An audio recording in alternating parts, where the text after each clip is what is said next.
Welcome to Crystal Clear Moments. Hi there, I'm Crystal Blackwell, your host, executive coach, speaker, and your biggest cheerleader on this journey of transformation. This just isn't another podcast. It's a space where aha moments happen, where we get real about the twists, turns, and breakthroughs that shape us. You know those moments when everything just clicks? Well, that's what we're here for. Every episode, we dive into powerful conversations with inspiring leaders, change makers, and everyday warriors. We have faced challenges, embraced growth, and found clarity in chaos. We'll laugh, we'll learn, and we'll learn to leave every conversation a little wiser and a lot more empowered. So if you're ready for an eye-opening, inside, bold conversation and some serious motivation, you're in the right place. Let's get clear, let's get inspired, and let's make every moment count. This is Crystal Clear Moments, where one breakthrough can change everything. Let's dive in. Hello, and welcome back to Crystal Clear Mini Moments. So remember, these are the types of crystal clear moments that we're going to be talking about. They're just shorter clips, more leadership, more things that are going to inspire you, and this different experiences that maybe I've had, like with my clients or maybe with myself, or just even some of you may have shared some things with me. So I would say lately, one of my number one training and coaching has been around change and the workplace. And there's a lot of change going on in the workplace. People are getting different jobs. People are leaving their jobs, going someplace else. Unfortunately, people are like being laid off, and then their jobs aren't replacing that person. So then there's others who are getting more work to do. So there's a lot of overload, burnt out. People are asked to do more with less. I think the statistics are showing that we have a lot of folks that are being laid off. So there's a lot of change in the workforce. So this particular workshop went over really, really well with my business clients. So I wanted to share just some really great insight with you here, my Crystal Clear Moments podcast family. So let's define change. So change is something that we want to define as being external, like a new job. Maybe you had a baby. Maybe you had a change in terms of your economics. Maybe you got a raise, or maybe you don't have a raise, or just something that happened to you externally. Not that it can't impact you in the other ways. And transition is more of the internal, like how you're dealing with it psychologically. So today we're going to lean more toward the change, because this is what I'm hearing. My people in my workforce, Crystal, are having a hard time with change. So this is what we've come up with here at Crystal Clear Results, which is the business. So let me just break down some different types of change, what I think is pretty cool to narrow down. There's emotional change, there's physical change, and then there's mental change. So physical change can show up like stress, anxiety, sleep, disruption, fatigue. You guys know what I'm talking about. Maybe even this vision strain. So if you're looking, all of a sudden you're having issues like maybe with your eyesight or your strain, or your eyes are tired. I found that was interesting with my research. Cardiovascular, gastrointestinal, increased call out. So those are physical effects of change, how it shows up physically. Then we have like the mental effects. And again, some of these are the same, of course, stress and anxiety, but in decrease in job satisfaction. So I am getting a lot of organizations that are sharing their employee satisfaction surveys with me, and employee satisfaction rates are going down. People are really feeling the impacts of change in their work environment. And this can also be used for personal as well. So this is good for work and also for personal. Other mental effects of change, emotional exhaustion, like I can't deal with this. It can also impact your self-esteem, how you feel about yourself, your identity. Maybe if you're in a space where you're not being included and you were, it can definitely impact your mental effect. And then lastly, of the three, We covered physical, we covered mental, now we're going to cover emotional. Emotional effects can be excitement. That's definitely a part of change. Happiness, hopefulness, resistance, empowerment, sadness, trust. All of these are way we respond to change emotionally. So this is where it gets a lot of fun and pretty exciting, and I get a lot of feedback on it. Most of you guys know that in my business, Crystal Clear Results, I do a lot of work around generations in the workplace. I'm sort of an expert in that space.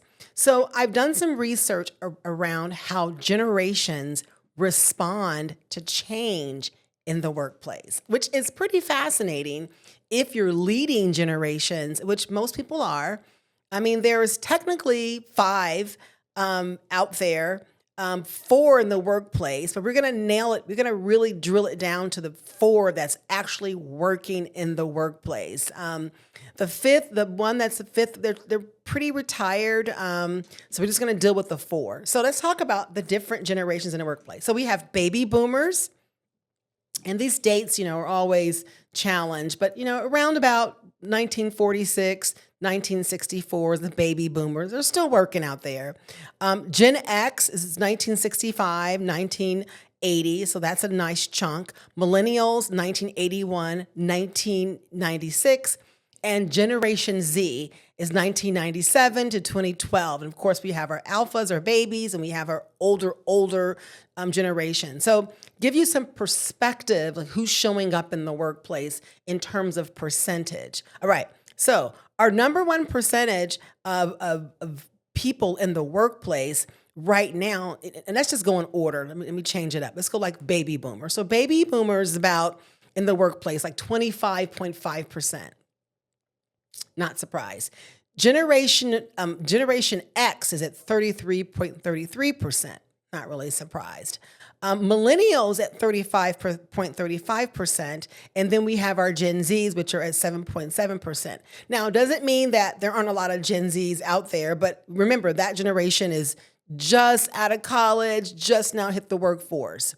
So let's talk about how the generations we discussed, how they deal with change, So first, I'm going to give you some characteristics.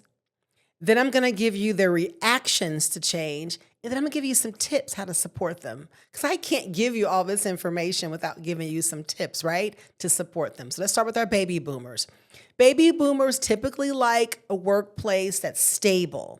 They're very long in terms of their commitment. Like if you have a baby boomer, they typically are in the job for 20 years, 30 years. I mean, long-term commitment is a value.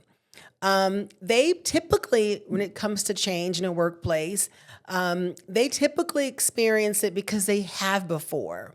So they know how to navigate through change. They've been through it before in the 80s. They've been through it before in the 90s. So this generation can navigate through change. Now, how they react to change is they tend to be cautious. And they may resist to a sudden drastic change. So if you make a quick sudden change on a baby boomer, they may resist that. So you may want to give them some warning. And again, we're going to talk about support in a little bit. Also, for our baby boomers, they need clear and rational support and leadership during change. Like they need to know who's my leader. Are they qualified? Why are we changing? What's the support you want to give me? Like they want the blueprint. They want to know what is going down. That is our baby boomer generation. Now, our baby boomers, how we can support them during change is give them the details, break it down, the explanation, the why, involve them in planning. Hey, tap into their knowledge. They've been around for a while. So if you're in an environment where you're abrupting and have change going on in your workforce, maybe a small business, large business, doesn't matter. It all responds the same. So this goes for my small business folks too, nonprofits, everyone. We're talking about people. If you're dealing with baby boomers and you're throwing change at them, get them involved. Ask them for their feedback. Ask them for their opinion and for their insight. And definitely let them know that they're valued. And lastly, give them the benefits of the change. Outline the benefits. So now we've dealt with our baby boomers, and now we're going to talk about our Gen X's, and that's my generation. So let me talk about me, how we deal with change. But first, let's talk about our characteristics. So Gen Xers, and you guys, when I say this, you're going to go, yeah, you're right. We're super independent, don't like anybody. I can do this on my own. I got this. We just, not that we don't like to work as a group, but we're pretty good about being independent in terms of in a workplace. Pragmatic, yeah, we will go there. We're very pragmatic, lots of questions, very resourceful. When you come to us, we love giving information. We love solving problems. Gen X is the first generation that really had to adapt to a lot of technological changes. So this group understands it. They're nimble. They may not like it, but they can do it. They're nimble, they understand it, and they also understand organizational shifts. And what that means is sometimes when there's a change, the organization structure may even change. Maybe the org chart may change. Maybe the priorities may change. So this generation is pretty good about navigating through those types of change. Now, how we react to change, that's a little different. Gen X, reaction to change. Generally open, but typically can be skeptical. They're like, everything is a little sus. What's going on here? Very side eye, may ask a lot of questions, lots of questions. So if you're in a meeting and you're going through change and you got a Gen X in there, they're probably the one asking the most questions, which I know I do that. I know sometimes it could be crazy annoying, but hey, that's how we show up. So have the answers because Gen X are going to ask them. So be prepared if you are leading change in your work environment and you have Gen Xers in there, you're going to get those tough questions more than likely from that group. So the way we support our Gen Xers is what we like. Clear communication. Everyone likes communication. Clear communication. So figure out what works. Often different ways of communicating, not just one email, not just, one instant message, like really think of different creative ways of communicating. Also, give them an opportunity to help out. They love solving problems. Remember, I mentioned that before. So give them a problem to solve. Like, hey, we're having an issue with this. Throw it at them, put them in a group, give them the situation and let them problem solve it. Let them fishbone it. Let them really process and prove that right on out for you. That's what they love to do. And lastly, involve them in a decision-making process. They like to make decisions because, that's, again, they're typically at that point in their career right now where they've got some experience underneath their belt. A lot of them have leadership experience. So get them involved. Take off some of that pressure in the decision-making process. Now we have our millennials. That's the biggest group in the workforce. I think they're 35%, and Gen X are 3. So they're right at the tip of the highest group. So we're dealing with a lot of millennials in the workspace. Their characteristics, very tech savvy, love to collaborate, and are value driven. So think about just the previous generations I've mentioned.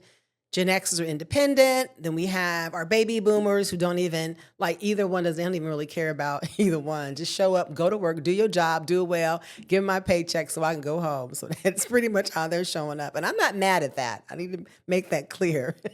I am not mad at that. So for millennials, tech savvy, collaborative, and value driven. Also another characteristics, they grew up during this rapid tech advancement. So they get it. And unfortunately, they get economic shift. This generation grew up under, recession and economic changes. So they understand that probably more than any other generation. And they're a little jaded about it. And I get it. So understand that's what's coming to the table. So when you bring up workforce change or layoffs, this group may respond a little different.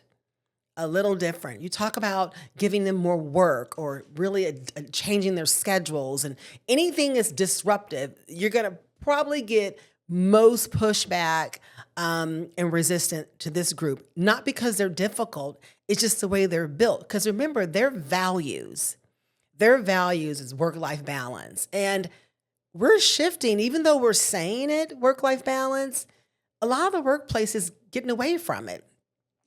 An example of that, we got folks coming back to the workplace from working at home. So this whole work at home piece is starting to dwindle. Organizations are calling people back, calling, everyone back to the office. So a lot of change is happening for this generation, millennials, that's impacting their values.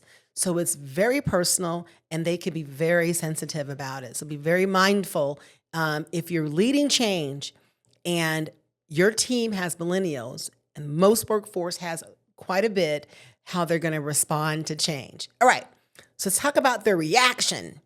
Typically, they can embrace it, especially if it aligns with their values. So make sure that the change is going on lines up to their personal values. Gave an example about like work-life balance.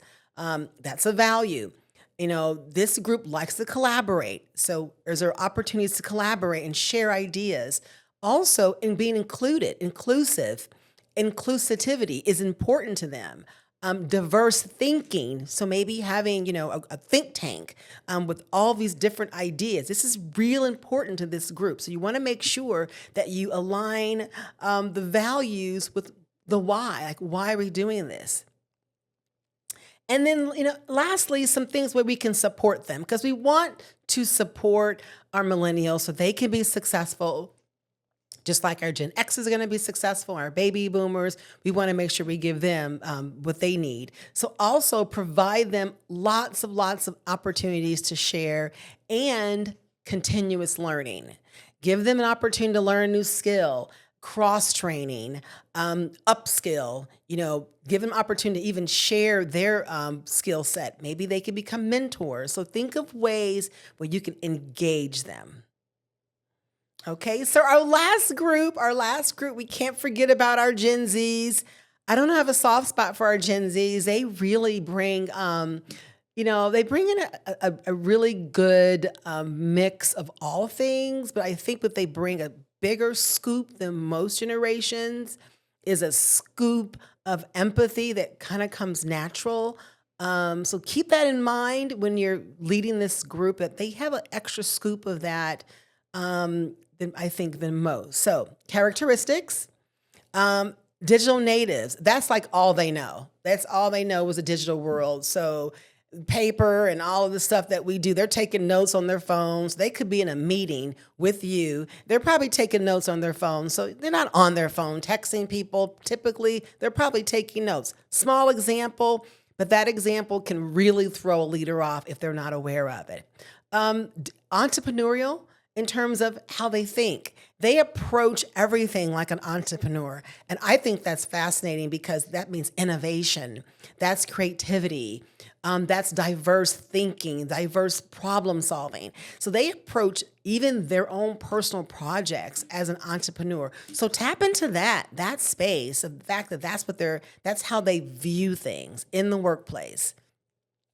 Reactions to change. Hey, this group here, they adapt pretty quick to technology. So who are your trainers out there? Probably this group. If you're changing in terms of technology, I would tap into Gen Zs. I'll be honest, with Crystal Clear Results, my company, most of the people who report to me are Gen Zs and millennials. And when I talk about technology, I pick up the phone and I call my employee who's a Gen Z and like, hey, I need some help with this. And they really walk me through it. They really enjoy teaching and showing. It may tease you a little bit, but we can handle that. So again, quick to change, especially in technology space. They also seek, check this out, folks, they seek fairness. They seek inclusivity. They seek it. They're looking for that. They also love immediate feedback. They want to know on the spot, like what's going on. They want feedback. They appreciate feedback. Feedback to them is a value. And it also shows up for them as a way to get better. And it tells them that you care. So here's a group that's like, if I'm messing up, tell me. If I can get better, give me the information. Like they want the information to improve. So strategies to support. How are we going to support the Gen Zs? Organizations going through a huge change. We got some really top talent that we just hired in from one of the local universities. We had a hard time getting them here. We want to keep them. This is how you're going to keep them. Strategies to support. Leverage your technologies. Leverage your technology tools. They love the digital tools. Leverage them in terms of communication and training. If your organization is still scaling up in the technology space, then use this group to help you. But that's the way we support them through change. Also, ensure that they're around people that they feel like they're seen. Now, it doesn't mean you have to coddle and hold them and every day have a one-on-one, but they want to make sure, they want to know that they're valued. And really being valued is being heard and given opportunity to share ideas and not told, well, you're too young or you haven't experienced that yet. Everyone is bringing something of value to the table. So the way we can support Gen Zs is make them feel like and sincerely what they're bringing to the table matters, and that they're not just there and they're young and they don't have the experience. They do have experience in other areas. Our job as leaders is to tap into what that is and really maximize on their strengths. So there are the different generations on how they handle change. I hope this was helpful. I tell you, when I do this with organizations, especially leaders, they love it. We have a lot of fun talking about it. It's a really kind of a blown out workshop, hands-on thing. But I thought this would be good information to share with my Crystal Clear Moments family so that you can take these tools and you can implement them in your workspace, personal and professional. All right. Thank you. Talk to you soon. Bye.